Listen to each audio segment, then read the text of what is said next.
Hot off the press, it's a fresh season of Raise Radio where I cover important topics like food and personal growth, healing and spirituality, holistic health, shamanism and the old ways, staying grounded in our tech world, and upholding humanity and the arts. In my podcast, I give you actionable strategies, light bulbs, and thought bubble moments.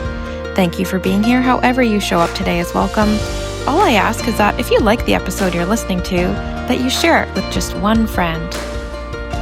This podcast is unscripted and leads with the most natural human art form of spoken word. It's fully human crafted. This podcast is handcrafted from my own head and heart. It is 100% natural, organic, local, real, and spectacular. Alongside my teachings, I also bring on amazing guests that align with my values and have incredible wisdom to share. Thank you for being here today and showing up with all the wisdom you carry from your life. And may this place that we meet today bring you exactly what you need. I appreciate you.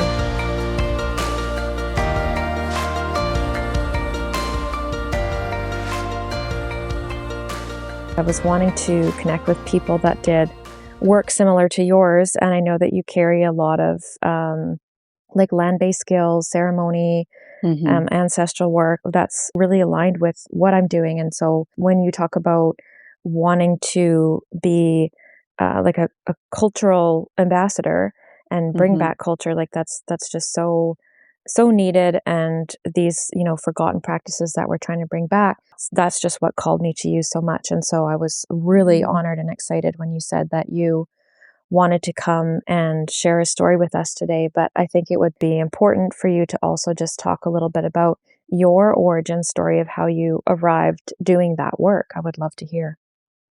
Great. Well, it's wonderful to be here. So thank you for having me and thank you for reaching out. Yeah, I think I always had a deep connection with the land and actually with story. When I look back, I ended up doing my degree in literature and, have had this thread in my life. But I ended up taking a major detour, as we do at times in our 20s, and went into video design and media arts. And so my life was really spent in front of the computer, up to 14 hours a day, 7 days a week for 12 years. After that, or there was a point in that when I really realized that I had become so disconnected from the land and that I had taken, this big detour in my life, which actually happened because of significant grief in my life, which really has brought me into a deep understanding of how we relate with grief and how we can flee from it and the effects of that fleeing from the grief. So that flight away from grief took me into this whole other career. And partway through, I realized, that I was going completely in the wrong direction and needed to reorient. And so I started, as best I could, reconnecting with the land and educating myself in land-based practices and rites of passage. And of course, at that point, or somewhere along the line there, I started studying with Martine Prechtel.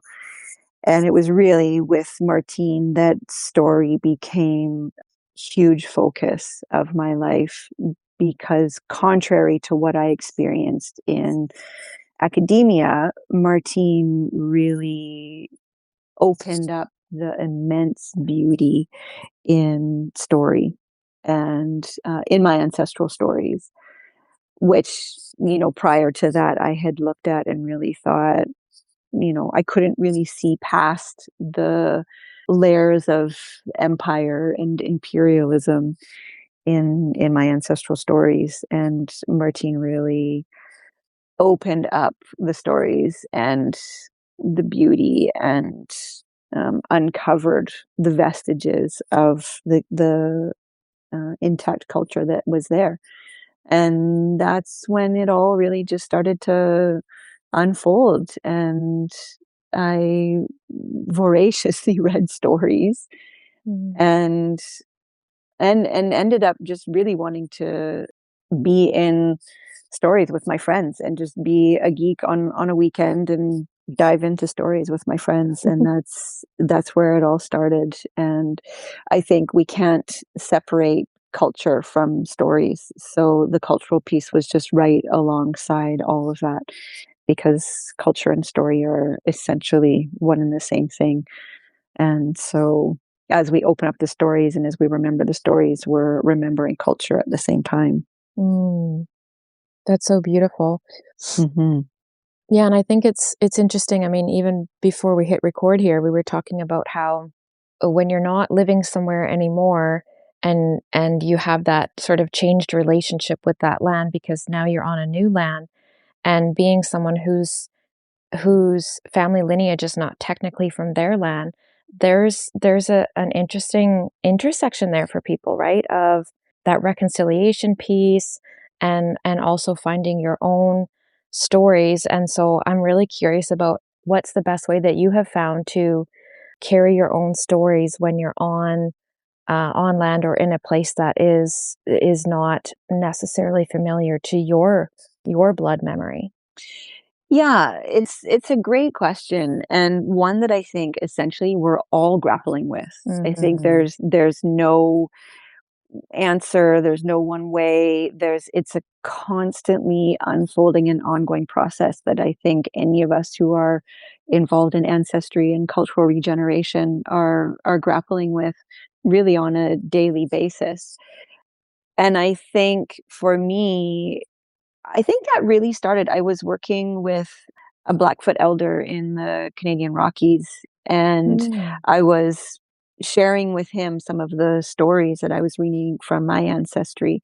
And I would share the stories with him, and he would then come back with oh my gosh, that's just like this story in our culture. And then he would share his story. And I really, at that point, recognized that stories are from the land. And if I have the capacity, if I have the dedication to really get into my ancestral stories, to spend time with them, have a relationship with them, that opening within me and sort of the pathways that unfold, the ancestral memory that opens up in me as that relationship develops with my own stories, that just naturally and organically translates to the land that I'm living on here.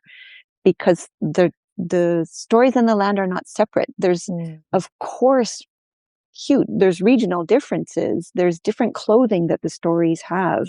There's different layers, and of course, European stories have many more layers of colonization on top of them.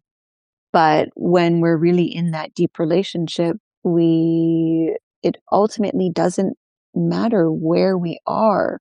Not in the sense to say that, okay, well, I can now just, I've rehydrated my ancestral stories and I'm on this land here. So now I can just go and in some way take the stories of the Staneemuk people, the indigenous people here. That's not at all what I'm saying. Of course, I deeply want to respect and hold an awareness of cultural appropriation, but I think that by sinking deep into that relationship with my ancestral stories, that spiritual hunger that I have, that longing that I have for my own intact culture is nourished. And so when I then sit on the land here or live on the land here, engage with the stories here, I engage in a relational way that doesn't need to take from them. I don't need to culturally appropriate, because that longing has been fed or nourished by my own stories. Beautiful. And I'm obsessed with the language that you're using because you're talking about rehydrating ancestral stories and Mm-hmm. spiritual poverty and hunger. Like just Mm-hmm. I just love the language that you use to describe this process, because it is a refilling of something that we've been missing. And I'm just Mm-hmm. I'm so excited to hear what you want to share with us today, because you're going to take us through some of that rehydration and Mm-hmm. helping to heal that poverty. Actually going to share a traditional story with us today. And so Do you want to talk a little bit about where the story came from so people understand the origin of that before you dive into it? Yeah, of course. So the story that I'm bringing today is not from my direct, most recent ancestry. It comes from the Caucasus Mountains, from a collection of stories called the Nart Sagas that have been translated and studied just so beautifully by a man named John Colarusso. And these stories, so the Caucasus Mountains are now today bordering Georgia, Armenia, Azerbaijan, Ossetia. And so the stories come from this area, the Nart Sagas. And the reason why I love the stories from this area is because this area, the Pontic Steppe, otherwise known as the Pontic Steppe, it's said to be the origins of Indo-European culture. Okay. There's actually a section in this story. The story that I'm bringing is now known to us as how Sossaruco brought back the seeds of millet. And there's a section in this story that we would call the bones. Some of the bones of this story are identical to a story in the Scottish Highlands. And so I have ancestry from the Scottish Highlands. And so we can see in the stories the lineage essentially, or the umbilical cord back to our cultural origins. So it's not directly from my immediate ancestry, but it is holding the, umbilical cord of my ancestral lineage. I don't think that most people would know that. Yeah. I would say it's not common knowledge, it's not out No. there, but yeah, but it's fairly established in various forms of academia, etc. Okay. And so there was a large migration out of the Pontic Steppe area that went up over the Black Sea into what's now the Ukraine, and then west from there, and then also up over the Caspian Sea, which is east of the Pontic Steppe, down into what's now India. And there's this amazing document from Scotland. It's from the 1300s. In that document, I'm not going to get the pronunciation correct, but it's the Declaration of Arbroath. And it was actually a plea that the Scottish Highlanders sent to the Pope in the 1300s to ask for help or the removal of the English forces that were trying to colonize Scotland. And so from the 1300s, in that record, they actually state that they descend from the Scythians. And so the Scythians were the people that occupied the Pontic Steppe. I don't remember the exact dates. I think somewhere around 600 AD, possibly. Wow. Dates are not my strong suit. So there's, in that document from the 1300s, there's people from the Scottish Highlands already, are saying that that's where their ancestry is.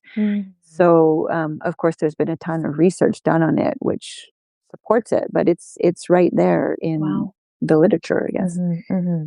So that's where the story comes from. I love, if anybody's interested, definitely check out the Nart Sagas by John Colarusso. They're just absolutely phenomenal stories. And when you and I were talking, we were talking about maybe coming together around food. And you had asked me, are there any stories that relate to food? And I think my response initially was, well, almost every story relates to food. Yeah. But this one a bit more explicitly. So that's why I wanted to bring this one. Well, I'm really looking forward to hearing it. Thank you so much. Great. So this story starts with an individual that we call Sossaruco. And Sossaruco is the son of Lady Setanaya. And Lady Setanaya is said to be the fertility goddess of these people. Her name actually translates to giving birth to the many, or mother of 100. So she's really the one who gives birth to all of the Narts, and she's also their main goddess. So Sasuruko decides that he wants to go out and explore the land for a while, and so he says goodbye to his mother, and he says, I'll be back in time. After he's gone, the god of the harvest comes to the Narts, and he says to them, he says, Narts, I'm old, I'm tired, and I'm going to die. He said, this jar of millet seeds that I have been holding for you all this time, I now have to give to you. But remember that the Eniwij, which is a giant, or Enij, he loves these millet seeds, and he wants to come and get them. And the god of the harvest says, he says, I will give you these millet seeds for you to take care of now. But watch out, because surely the Enij will come and try and get them from you. So he passes over the millet seeds to the Narts. The Narts take care of them. They come together and they say, okay, how are we going to protect these millet seeds? They decide to build a giant copper barn and to set guards outside of it. So the Enij knows that the millet seeds have been handed over to the Narts, and he waits. He waits and he waits and he waits until the Narts are a little bit more relaxed and their, vigilance has softened a little bit. And so in the middle of the night, the Enij, the giant, comes to the barn, slays the guards, and steals the millet seeds. Well, the next morning, the Narts wake up and they see what's happened, and they're all upset, and they come together, they call a council, and they say, what can we possibly do? Well, the first thing that they think to do is to go to Setanaya. So they go to Setanaya, and Setanaya says to them, oh, you fools, you always come to me when you're in need. You forget about me when all things are good, but whenever things are bad, you always come to me. She says, you can't possibly go and get the millet seeds back. They say, please tell us, we must get them back. And she says, no, there's no way you can do it. It's too far. And she leaves. Well, right at this time, Sasuruko comes back from his adventures, and he sees that something's happening in the village. He asks somebody that he passes by, and he says, oh, the giant has stolen the millet seeds, and we're all trying to get them back. So he runs home, and he asks Setanai, he says, Mother, tell me where the seeds are. She says, you can't possibly go and get them. He says, don't worry about that. He says, I will decide whether I can get them or not. Please just tell me where they are. He says, okay, you have to cross over 60 mountains in the early morning. In the late morning, you then have to cross over 60 rivers. In the afternoon, you then have to cross over 3 seas. And once you've crossed over these 3 seas, you have to find where the sun sets. And there, where the sun sets, there will be a valley. And on the other side of that valley, at the top of a hill, you'll find a fort. And that is where the seeds are kept. But you can't possibly make it there. Sasuruko looks at Setanaya and he says, Mother, I take one step and I have covered, 60 seas. He says, I take another step and I've covered or, traveled over 60 mountains. He says, I can make it, no problem. So he just called Gray and off he goes. And sure enough, he travels over the 60 mountains, travels over the 60 rivers, and across the 3 seas. He looks for where the sun is setting and finds the valley. And there in the valley, he looks across and he sees the fort. And the fort's way up high. And there up in the fort, there is a woman who's looking down over the valley. And she's been placed there by the Enij as a guard. She runs to the Enij and she says, there's a man coming across the fields and he travels like no other being. And the giant says, don't worry about him, but just keep an eye on him. So she runs back to, the top of the fort and watches as Sasuruko crosses over the valley, comes up to the fort. And there at the gates of the fort, there's magic swords operate on their own. They swing back and forth in front of the gates. And around the gate, there's 99 heads of all the ones who had tried to get in there previously. The Sasuruko pulls out his sword that was forged by the blacksmithing god Tlech.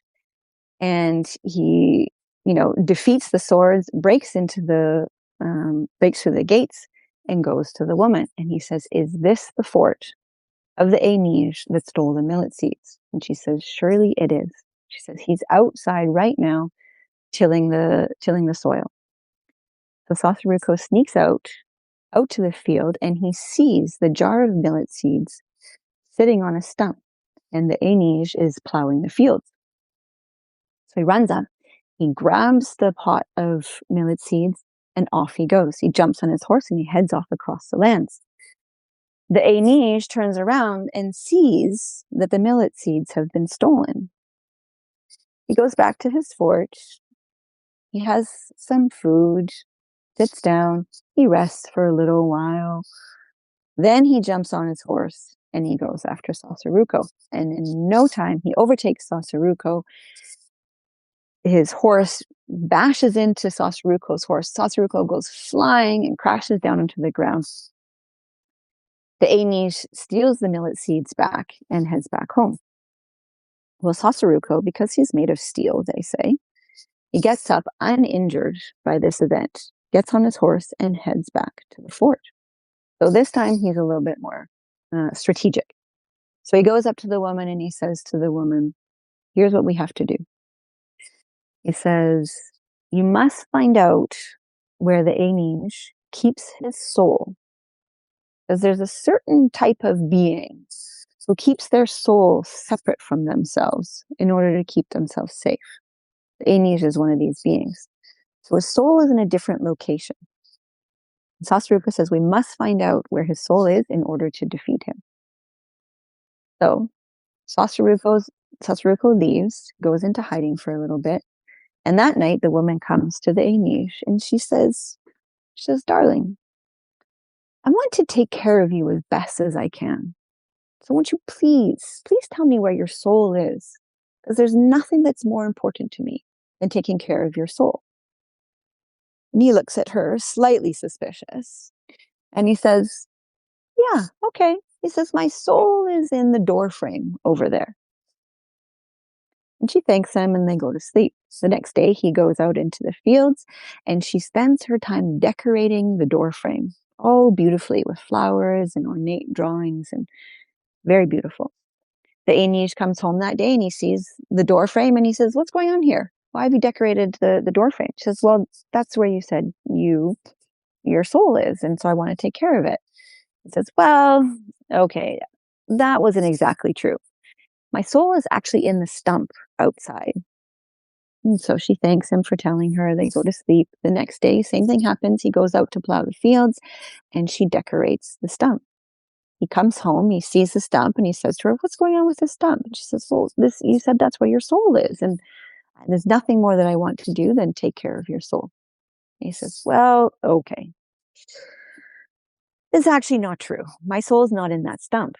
He says, "My soul is actually in a land far, far away from here." He says, "There's a woman who takes care of a herd of horses. And in that herd, there is a mare who is better than all horses across the land. She has given birth once before, and that foal was given to me. She will give birth one more time, and the foal that she gives birth to is my soul, is my death." She said, "But nobody can get to this place. I've only made it there once. Nobody's able to reach it. But that's where my soul is."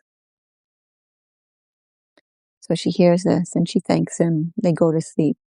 The next morning, he goes out into the fields and Sossaruko comes. The woman tells Sossaruko where his soul is, and off he goes. He jumps onto his horse and he travels farther than far. But before he leaves, he freezes all of the land so that the Métis can't plant the millet seeds. He freezes the whole land, and the land will be frozen until he returns. So off he goes, travels farther than far. And on his journey, he comes across different beings. So he comes across a wolf. And this wolf is starving. He comes up to the wolf and he asks the wolf if he can help him. And the wolf says, I don't know if there's anything you can do. I'm starving. I can't find any food. Sasuruko gives him some of the food that he has. And the wolf says, if you ever are in need, just call on me and I will help you. Sasuruko again travels farther than far. And this time he travels on the edge of the sea. And there's a giant wave that comes and washes the fish up on the shore. Sasuruko passes by this fish and he says, fish, can I help you? And the fish says, yes, please throw me back into the water. So Sasuruko throws him back into the water. And the fish says, thank you, Sasuruko. If you're ever in need, just call on me. Again, Sasuruko goes on and he travels farther than far. And this time around, he sees an eagle that's being chased by a bigger eagle. Pulls out his bow and he shoots the bigger eagle. The smaller eagle comes down to him and he says, thank you, Sasuruko. This eagle has killed all of my brothers and sisters and I was the last one. Thank you for saving me. He said, if you're ever in need, just let me know or call on me. So off Sasuruko goes until finally he makes it to the land of the woman who tends to the horses. And he sees her. She's kind of an old, crotchety old woman. They call her the bitch witch of the flying wagon. And there she is, sunning herself, laying naked in the sun. Sasuruko sneaks up to her. He jumps on her and he suckles from her breast. She jumps up and she says, who are you? How could you possibly do this? She says, oh my gosh, my eyes didn't see, my ears didn't hear, and now I must adopt you. So there's an ancient tradition. If you suckle at the breast of a woman, you are adopted by them. She said, well, I will adopt you, but you have to work for this. She said, come and work for me. She said, you can tend to my herd of mares. She said, I'll send you out for 3 nights. She said, for 3 nights, you must tend my herd. And every morning, all of my horses must be returned to me. Otherwise, I will kill you. So Sasuruko agrees to this, of course. So the first night he goes out and he tends to the horses. But while he's out there, he gets a little bit sleepy. And he shuts his eyes and he falls asleep. And when he wakes up in the morning, all of the horses are gone. They've run off into the forest. Well, he weeps. He weeps at his predicament. He doesn't know what to do. He leans against an old stump and he cries these tears of grief and not knowing what to do. And as he's weeping, he hears a voice, and the voice says, Sasuruko, is there any way that I can help you? He turns around and he sees the wolf. And he says, Wolf, I had to take care of all of these mares, but they're gone. And the wolf said, don't worry. He said, just wait here. Off the wolf goes. And sure enough, in no time at all, he's herding all the horses back. And just as all of the horses return, the bitch witch of the flying wagon, the old woman, she returns in her carriage, and she sees that all of her mares are there. She looks at Sasuruko and she says, you've done well. She said, come and I will feed you and you can rest. So he goes back to her place and she feeds him and they rest. And night comes again and she says, it's the second night, Sasuruko, you must go out and tend to my horses.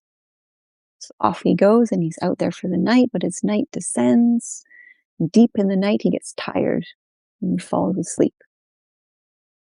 And as he's asleep, the horses take off into the air and they disappear in the sky. He wakes up in the morning and all the horses are gone.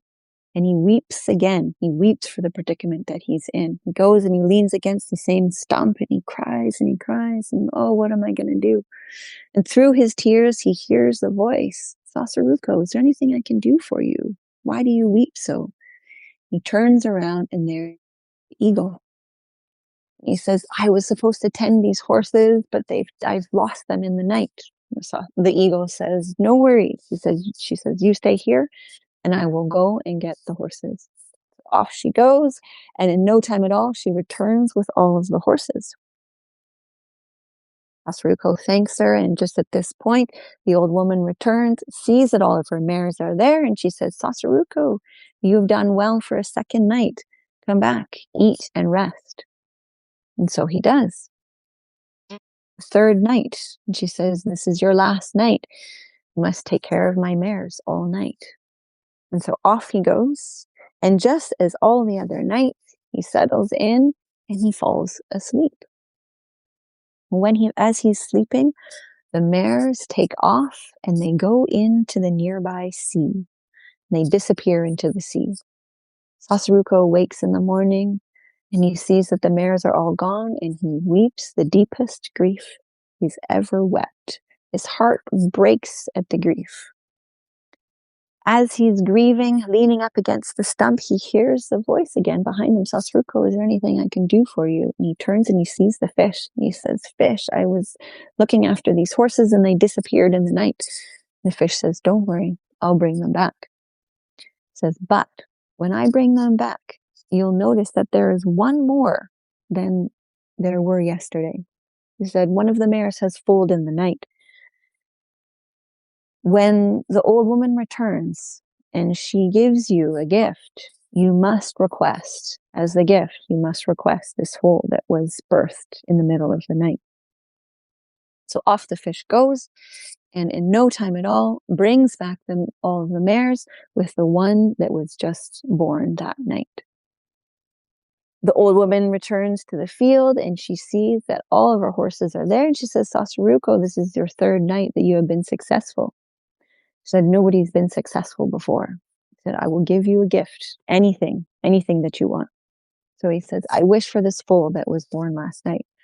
She says, you don't want that foal. That foal is lame, and you don't want that foal. The foal's got a lame foot. And he says, yes, this is the one that I want. She says, well, okay, if you say so, that's the one that you'll take. So she gives him the foal, and off he goes. Now he's riding his horse, Gray. His horse is at a full-out gallop, and the foal that was just born is trotting along with ease.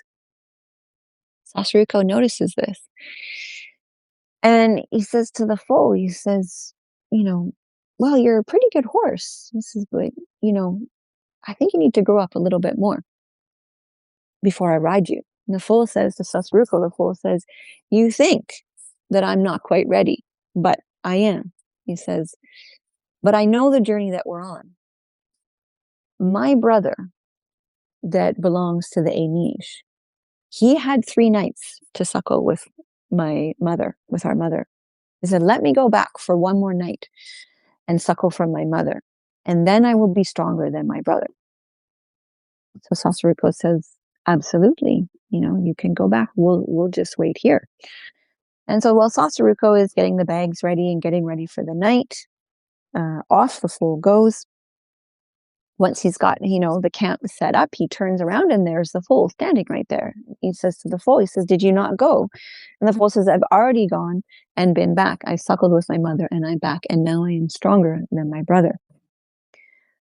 So Sasuruko looks at his horse Gray and he says, Gray, he says, this foal is faster than you, because I have to get back in time. He said, if you come with us, you will surely be run into the ground. He says, you must stay here. He said, I have loved you dearly, and you've been an amazing horse for me. You have been a part of me, but now our time has come to separate. And with that, he gives death to his horse, and he jumps on the back of the foal, and off they go. So they make it back to the fort of the Métis, and all the land is frozen.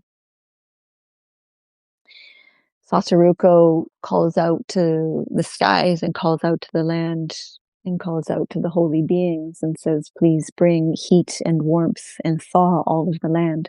And the land thaws. And the Métis sees this and he jumps up and he grabs the millet seeds and he goes out to the fields. He's been waiting to get the seeds in the ground. And he starts preparing the ground and he puts the millet seeds on the stump again. So Sasuruko sees this. He sneaks up, takes the pot of millet seeds, jumps on his horse, and off they go. Well, this time, the Métis knows that something is different about the horse, and he does not rest before he goes after Sasuruko. He jumps on his horse, and he chases after Sasuruko, but he's not able to catch up to him. So the Métis' horse, he calls out to Sasuruko's horse, and he says, brother, he says, you're too fast. He says, let me catch up to you, otherwise this Métis will certainly give death to me. He says, let me catch up to you. And so the foal calls back and he says, brother, why do you let such a giant ride you? He said, you must throw the giant off and we will kill him. He says, I'll let you catch up to me, but you must throw him. You must promise to throw him. And so the horse of the giant agrees. And Sasaruko's horse slightly slows down just so that the other horse, his brother, can catch up to him. So he catches up, and just as he catches up, he rears, throws the giant off of him, and Sasaruko's horse kicks his back feet out and hits the giant in the head, and the giant falls down dead. Sasaruko takes the millet seeds, returns to the village, and everybody celebrates at the return of the seeds. They get to plowing, they plow the fields, and spring and bounty returns. Wow. There's so many stories within the story. Right? Yeah, it's a big one. Such an amazing multiple journeys for him to do that and to help his people. One of the pieces that really stood out to me, and I know when you're listening to stories like this that there's going to be it's like not every part of the story is going to resonate with you, but the parts that do are perfect for you and are going to stand out for you. And so something that really resonated with me was the part of him keeping his soul separate from himself in a land far away. Like, to me, that was the most potent part of the story, because in the work that I do, when we're helping people bring back parts of themselves that they lost, a big part of that can be helping them remember or reclaim those ancestors that aren't from the land that they're living on right now. And so I just thought that was such a neat part of the story about, making it a physical thing. Like, oh, it's at the doorway. Oh, it's back at that tree stump. Yeah, that was so interesting. Yeah, it's an amazing part. And that's definitely something that we see. So that's actually also in the story, not the same story, but the story that I was referencing from the Scottish Highlands. It's got a couple different names. Sometimes it's called the widow's son, or sometimes it's called the stalker. But that's actually the part that is the bones in that Scottish story as well, where the giant keeps their soul in a different location. And so we see this in various different stories, and we definitely can have that experience in our own lives. And it's very common for certain beings, certainly medicine people, different holy beings, to keep their soul somewhere else, essentially to keep it safe. And, I think if we actually look at that within ourselves and talking about reclaiming part of ourselves, I think that is actually also why we keep our soul somewhere else, is actually to keep it safe. So it's about really calling that back in and creating, and this is a story, of course, is different than our own, reclaiming of our soul. But there's similar threads there. Absolutely. And, if you think about our lives being that long, arduous journey of, like, even before we hit record, you were talking about different times in your life when you veered off the path. And I can think of many times in my life when I veered off the path. And it's interesting when you can look back and go, yeah, but what called me back? Like, there was something nudging me this way. And what was that? And that's so much that piece of, like, blood memory, ancestral memories of being nudged back onto this path that you just, in your human journey made some choices that led you way over here. And then you have to kind of look and go, wait, I don't want to be here. How do I get back over there?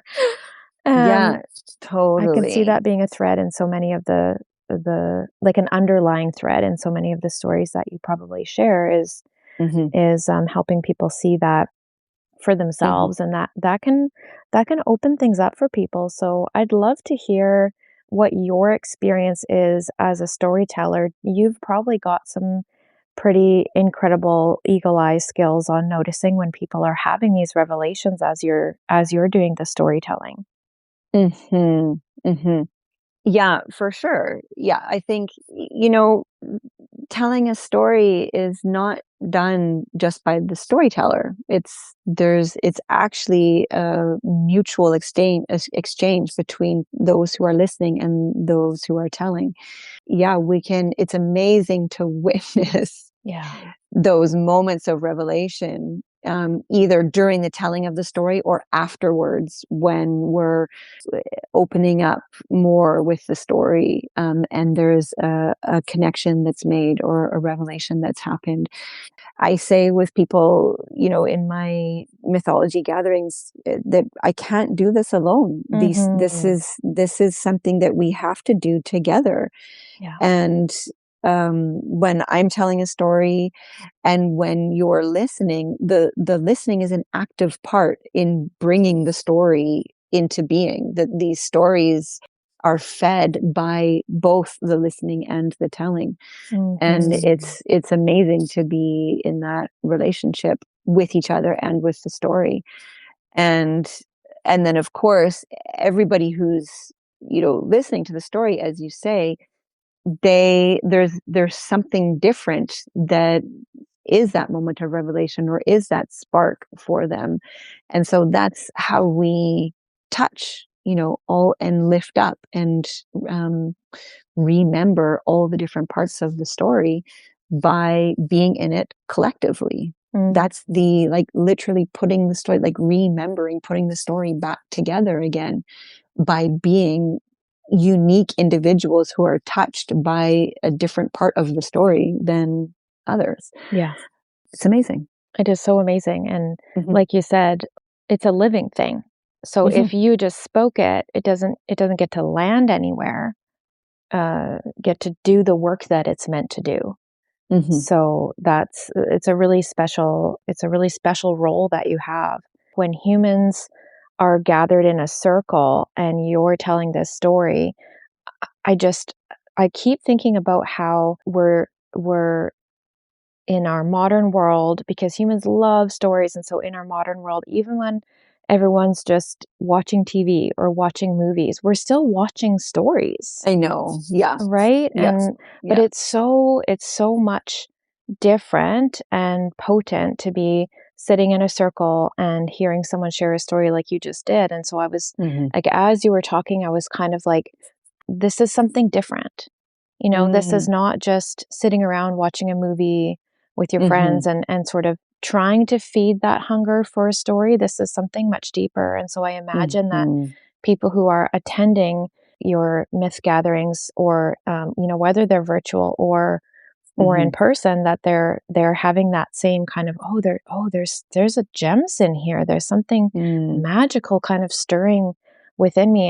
And to me, that's the most power of it, is just, even if people don't, like, maybe they don't like really connect with the story, but they might connect with the experience of hearing it, even if they don't really like it. Do you know what I mean? Mhm, mhm.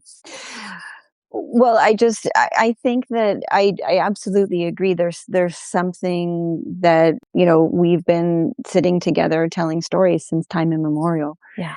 And so there is that ancestral DNA in us that really jumps up when we do that, and knows that we've been doing this forever, Yeah. and that we have such a longing for story, and our consumption of entertainment and media is, unfortunately, manifestation of that's gone slightly awry. Yeah. And I think, and yet it's still, we, Mhm. spend our evenings with story, or we spend our weekends with story, or, whenever you're, on the screen, it's not the same. And I think that's partially why there's actually just so much of it, because we're constantly Mhm. trying to be deeply nourished in that old way, Yeah. when no matter how much TV we watch, it can't possibly be touched. Yeah. It has to be in person with each other, and preferably with a fire, but it's Ooh, not always yes. possible. Yes. Yeah. Absolutely. So many people are researching and we're learning, and we already know how detrimental that quick dopamine fix Yeah. can hit our brains. And Hmm. so when you're engaged in this, long story, this long form, I don't want to call it content because that kind of waters it Yeah. down, but Hmm. long form story, then it requires you to kind of like sit back, get relaxed, and get in your body, and that's a completely different experience from just grabbing your phone and scrolling, Yeah, right? it And there's is. just so much more to it. So Hmm. thank you, oh my gosh, for You're so giving welcome. people a taste of the old ways, and even just to sit and listen to that and have those kind of blood memories that you're sitting around the fire, that's just so potent. And I love Hmm. that you're able to put that through just over audio. Like, what is it about millet that makes it the number one choice for that story? Was that like their Yeah. main grain at Yes. that time? Yeah. Yeah, yeah. So that's the one of the main ancestral seeds. Of course, Mhm. there were many ancestral seeds, but that's one of the main ancestral seeds of this area. Mhm. And so, this is one thing that m- my teacher Martine brought to us very early on, was to learn what your ancestral grains are, or what Mm. your ancestral plants are, essentially Yeah. food plants. So millet is clearly one of those very important ancestral seeds of this area. Mhm. Of course, for my Scottish ancestry, there's barley and there's oats. Mhm. And I think one of the reasons why I love this story is because it's so explicitly millet. It's the story is not about uh, some other being that's taken on a human form that is holding a representation of millet. We're actually talking about millet. Um, Right. and the deeper understanding of it is that I think we can look at it now and say, well, my ancestral, grains are barley and oats, and I don't really know much more about that. I don't really have what's the big deal. But when we look at old stories like this, we see that the seeds themselves are the life of the people. They are Mhm. actually the ones that give life, and they're held in an incredibly sacred and important place. And the relationship with the seeds are that we are actually in service to the seeds. Yeah. That the seeds are like the big cultural holders. They're the big holy beings that give us life every day. So it's a very different relationship with the seeds or the grains than we have now. And yet the stories can help us move back into, or move forward into, remembering that relationship with our ancestral grains. Oh, absolutely. Yeah, that's so Hmm. powerful. And I Hmm. just, when I think about it from a holistic nutrition perspective, it's like if people are struggling to find a diet that works for them, that's one of the first places we want to look, is like, what did your ancestors eat? Yeah. And your body will be able to digest that. Yeah. Yeah. It's going to love that. It's going to nourish you in a really powerful way. There's so much there that can it's interesting though, because we're multiple different lines of different Yeah. ancestry, and so it's like trying to figure out Hmm. all of the different foods that can work and that are native to that ancestral line. I'm still unpacking that, and I've been working on that since 2018. It's Right. such a stunning Yeah. journey. Yeah, it is. I also have, yeah, I have Scottish, Irish, English, and then in Germanic, Hmm. French, Scandinavian as well. So I've got a lot in Yeah, a there. lot going on. Yeah. When did you start your ancestral unpacking journey? Say I started it, let's see, was that Well, I first started studying with Martine in 2009. Mm-hmm. And that's when, in the very first session, he started right off the bat with looking into our ancestry. And we had one of our tasks was to bring soil from our ancestral lands. Wow. Because we then made clay pots from clay from the land there, and then mixed our ancestral soil into the clay pot, which of course we could go on and That's on about that, incredible. which Yeah. is incredibly beautiful. So that was the beginning of it for me, I guess, was in 2009. And there was actually a woman from Scotland in my same group with Martine. And so I had been in touch with her and asked her to bring some soil from Scotland for me. Wow. Mm-hmm. That's absolutely an incredible, that would be a project that would stick with you your whole life. Mm-hmm. Right? Yeah. There's some teachers that can do that. Yeah, Yeah, exactly. absolutely And for amazing. anybody can do it. For anybody Yeah. listening, it's Yeah. if you just to start, and there sometimes it can be overwhelming to think, how can I possibly, get soil from one of my ancestral countries? I don't know anybody there, or but this is why Martine did it, because entering into the journey to try and get soil from your ancestral country it changes you. Yeah. The journey itself changes you.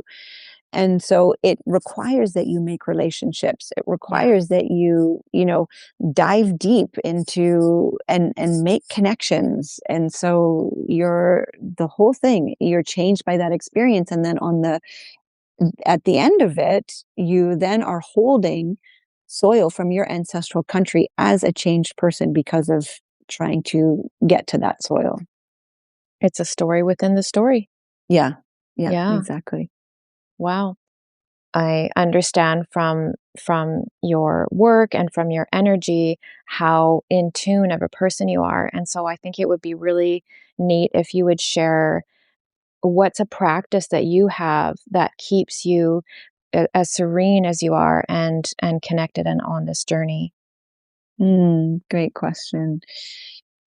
I mean, for me, it's really spending time with the stories and being out on the land. So I generally have a daily practice of being out on the land in some intentional way. It started for me as a sit spot practice, and so I would just actually go out and sit, and that has been one of the most life-changing practices for me, is to just go and sit on the land. We're sort of in a culture of, we have to go and hike, and we have to make it to the top of this mountain, or like, how fast can you do this, or grind out this and grind out that. But if you just go outside and you just sit in the same spot, or generally same area, every day for 20 minutes, your life will change dramatically. And so I don't now have a specific sit spot, but being out on the land in an intentional way every day, and then having the stories. Basically, I'm not telling the stories, but they're daily a part of my life. That's beautiful. I mean, and simple. it's very Just simple. go be It's out very on the simple. land. Yeah. Just go be out on the land, but but slow down. Yes. Yes. It can, if you're one of those people that needs to move, maybe you need to move for an hour and then you sit for 20 minutes or whatever. But whatever you need, you need to come into essentially baseline nervous system regulation. Yeah. And then pause, because I think there is a stillness that's needed. Yeah. Oh, for sure. Be in relationship with the land, in even if it's a 5 minutes of an intentional connection with the land. It's easy. It is. Yeah. And like you said, that nervous system regulation will allow you to access places and feelings and stories that you could not access before because you were in that survival mode, right? So exactly. Your work is so healing and stories are so healing. So I just want to thank you again for your time and sharing your medicine and your magic with us today. Thank you, Stephanie. Thank you so much, Raina. It's been wonderful to be here. Beautiful.